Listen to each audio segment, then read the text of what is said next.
Gridiron is a noun that originally referred to a metal grate or framework often used for grilling food. Today, however, the term is widely associated with American football fields due to the resemblance between the lined field markings and a grid pattern. In modern usage, gridiron is frequently used as a metonym for the sport of American football itself.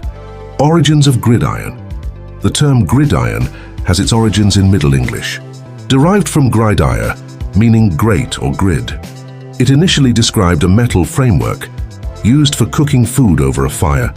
As American football fields developed with a pattern of parallel yard lines and hash marks resembling a grid, they became known as gridirons.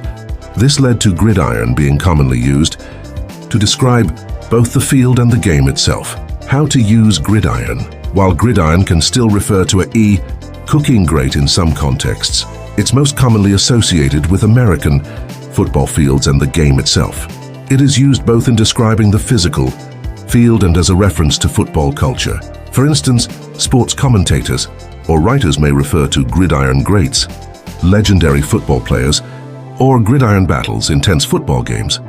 Example sentences: the high school gridiron was packed with fans cheering for their team under the Friday night lights. He was one of the finest athletes ever to play on the gridiron, with a record-breaking career in football. Similar words: field, the physical playing area, though field is more general. Arena, often used for sports, though typically in closed spaces. Pitch, commonly used to describe fields in sports like soccer or rugby. In essence, gridiron is a word steeped in tradition, evoking both the intensity of the game of football and its distinctive field layout.